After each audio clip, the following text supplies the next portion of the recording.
Hi guys, let's look at the next exercise. The next exercise that I'm doing is 21E.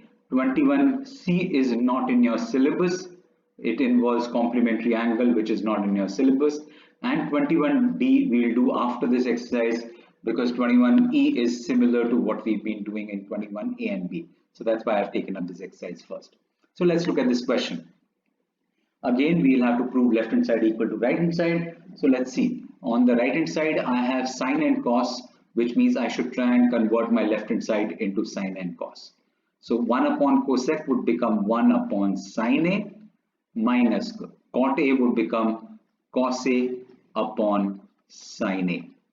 Perfect. The reason being, since cosec theta is equal to 1 upon sine theta and cot theta is equal to cos theta upon sine theta. That's the reason for these two steps. For replacing cosec with 1 upon sine and cot with cos upon sine. Next, I need to look at what do I need. I need on the right hand side, I need cos. Okay, so how can I get cos? So if I take the LCM, this is 1 minus cos A upon sine A. I need to convert sine into somehow cos, which means the only relationships again available are in the square form, which means I should try and multiply it with something so that it gets converted into square, which means let me multiply numerator and denominator with sine A. So I'm multiplying both numerator and denominator with sine A. Let's see what do I get. So in the numerator it becomes sine A times 1 minus cos A, and in the denominator I have sine square A, which means sine A times 1 minus cos A, and instead of sine square A I can write 1 minus cos square A. Reason being, since sine square A is equal to 1 minus cos square A. Perfect. The denominator now is in the form x square minus y square, which means I can write it as 1 minus cos A multiplied with 1 plus cos A. Perfect. So this is sine A times 1 minus cos A, and in the denominator I'll have 1 minus cos A times 1 plus cos A. 1 minus cos A from numerator and denominator gets cancelled, and I am left with sine A upon 1 plus cos A, which is equal to my right hand side. So hence proved. Done. I am doing loud thinking for you to understand from how do I get from one step to another. The only thing here was to figure out that I can need to multiply it with sine upon sine both the sides. Good. Let's look at the next question. The next question is question number 1, part 4. So I should try and take the LCM and see if it works. Again, I need to reach cosec, which means all I need in the denominator is sine. So let's see if I can take the LCM, add, and see how it works. So the LCM in this case would be sine A times 1 minus cos A, and this first term I'll have to multiply with 1 minus cos A, which means this would become 1 minus cos A whole square. And the second term I will have to multiply with sine, which means this would become sine square A. Let's see, I can write sine square again as 1 minus cos square the way I'd written here. So let's just do that. So this would become 1 minus cos A whole square plus this would become 1 minus cos square A, and in the denominator I still have sine A upon 1 minus cos A. Reason would be, since, let me just draw a line so that I have enough space for me to move on in case I need to take the second line. Good. So the reason would be, since sine square A is equal to 1 minus cos square A. Done. Now this is again in the form x square minus y square, which means this can be written in the form x plus y, in this case 1 plus cos A multiplied with 1 minus cos A.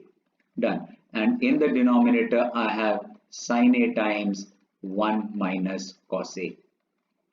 I notice that in both the terms in the numerator I have 1 minus cos A common, or in fact this is 1 minus cos A whole square. Right? So I notice that I have 1 minus cos A common and I have 1 minus cos A even in the denominator. So maybe it can get cancelled. So let me just take 1 minus cos A common from both these terms. So what I'm left in the first term is 1 minus cos A, and here I'm left with is 1 plus cos A. Good. So this is my numerator, and in the denominator I have sin A times 1 minus cos A. So 1 minus cos A and 1 minus cos A gets cancelled. So let's open the bracket in the numerator. It'll be 1 minus cos A plus 1 plus cos A, which means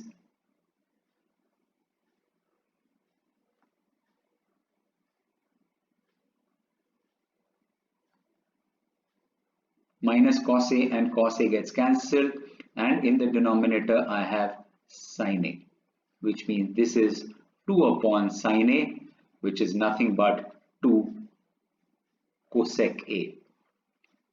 And the reason for this would be since 1 upon sin A is equal to cosec A. Perfect. So this is equal to my right hand side, which is what I needed to prove. So hence proved.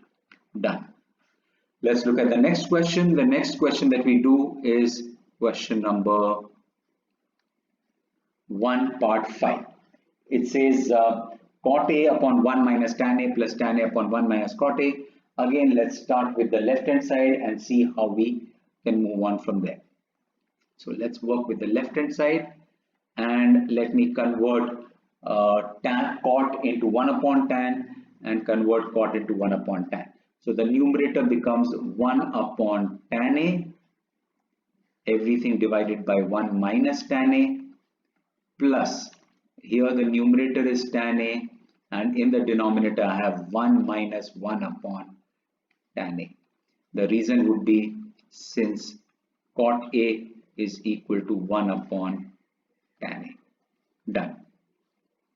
So the next step would be I take the this is division of fractions, so let me just take 1 minus tan A in the numerator. So this would become 1 upon tan A multiplied with 1 upon 1 minus tan A, plus in this case I will have to take the LCM and subtract the numerator. So this would become tan A multiplied with tan A upon tan A minus 1.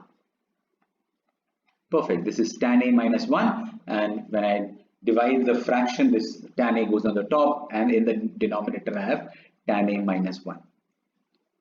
Again, we done a question like this yesterday where I noticed that this is 1 minus tan A and this is tan A minus 1, which means if I have to change the sign, then I can change the sign in the middle and this will become 1 minus tan A. So let's try that. So this would be 1 upon tan A into 1 minus tan A, and this sign changes to negative and the numerator becomes tan square A, and this becomes 1 minus tan A. Perfect. Let's see if this would help us in something. Now if I take the LCM would be tan A times 1 minus tan A, and let's see if this helps us in adding or simplifying it further. So the denominator, or rather the LCM now, is tan A times 1 minus tan A, and the first term will have to be multiplied with nothing, so this becomes 1, and the second term will have to be multiplied with tan A, which means this becomes tan cube A. So now the numerator is in the form x cube minus y cube, which can be written as x minus y into x square plus xy plus y square. So let's just do that. So this can be written as 1 minus tan A times 1 square, which is 1, plus 1 into tan A, which is tan A, plus the second term square, which is tan square A, and the denominator is tan A times 1 minus tan A. This and this gets cancelled. We need to write the reason. since x cube minus y cube is equal to x minus y times x square plus xy plus y square. Done. Let's see if this would help us in something. I think we've already got our answer. So this is 1 plus tan A plus tan square A, everything divided by tan A. Let's split these terms. So this would become 1 upon tan A plus tan A upon tan A plus tan square A upon tan A.